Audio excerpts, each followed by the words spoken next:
對話不是辯論，你們是在溝通，還是在比誰贏啊？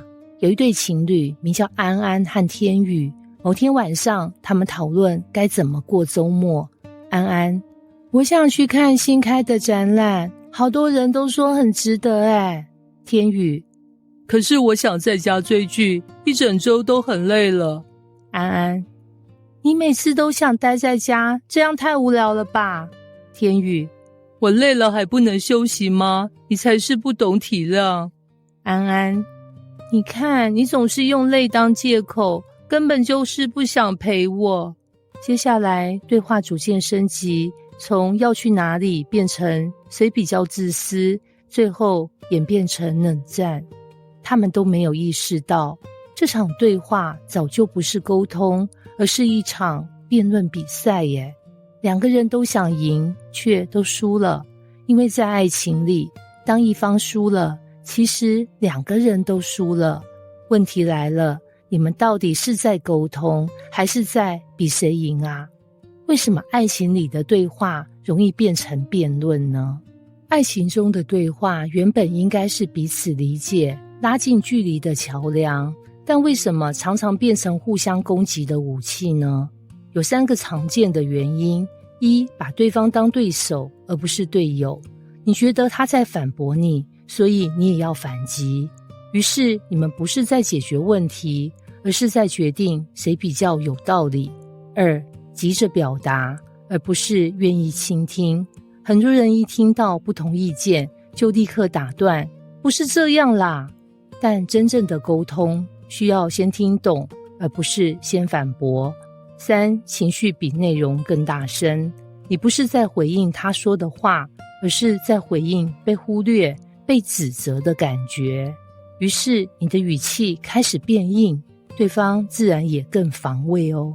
結果本來可以好好解決的問題，最後變成一場誰贏誰輸的爭執。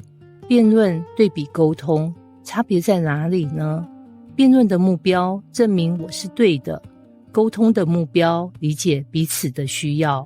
在辯論裡，重點是立場；在溝通裡，重點是感受。舉例，辯論是對話 A， 你都不懂我 B， 我才覺得你不懂我。溝通是對話 A， 我覺得有時候我的感受沒有被看見，所以有點孤單。B， 我懂了，你需要我更多的陪伴和關心，對嗎？同樣一句不懂我，一個是指責，一個是分享，前者讓人防衛，後者讓人靠近。淑敏熬了一鍋湯，特地等老公俊哲下班。俊哲一進門，疲憊地說：今天好累啊。淑敏端上湯，期待地說：快喝喝看，我熬了3個小時呢。俊哲喝了一口，皺眉：有點鹹啊。淑敏臉色一變：你知道我多用心嗎？你只會挑毛病。俊哲回：我只是說實話啊，你幹嘛這麼敏感？結果一碗湯變成一場冷戰。這裡的問題不是湯的鹹淡，而是彼此的溝通方式。淑敏要的不是讚美，而是被看見的心意。俊哲要的不是吵架，而是表達口味偏好。但因為語氣和方式不同，最後演變成互相傷害。在愛情裡，很多衝突不是因為大事，而是因為缺乏好的溝通。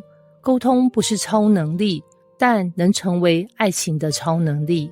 很多人覺得好的溝通需要天分，錯，好的溝通不是天生的，而是學習出來的。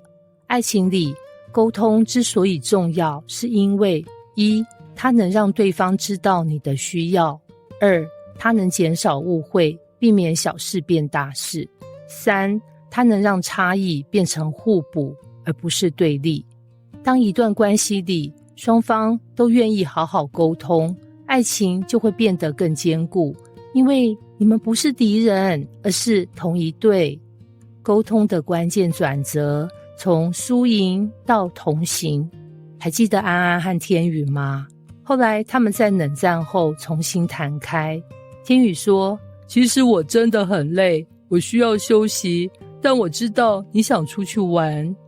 安安嘆了口氣，我只是希望你能多陪我，而不是什麼都拒絕。這一次，他們沒有再爭論誰對誰錯，而是說出了真實的需要。最後，他們決定週六先一起去看展覽，週日待在家追劇。沒有誰輸誰贏，但他們都贏了哦，因為這才是溝通的目的，不是分出勝負，而是找到共識。愛情裡真正的贏家，不是話語權強的人，而是懂得傾聽與表達的人。會傾聽的人，讓對方覺得被理解；會表達的人，讓自己不至於被忽略；會合作的人，讓衝突變成磨合，而不是傷害。所以，下次你們爭執時，不妨問自己：我現在是在想贏，還是在想靠近啊？結語：愛情的超能力，溝通不是天賦，而是一種選擇。選擇不去爭辯誰對誰錯，而是去理解；選擇不急着防衛，而是先傾聽；選擇不把對方當對手，而是記得你們永遠是同一隊的。愛情最美的模樣，不是誰說服了誰，而是彼此能在一次次的對話中更懂彼此，更靠近彼此。因為真正的靈魂伴侶不需要靠贏來證明價值，而是靠溝通來守護愛情。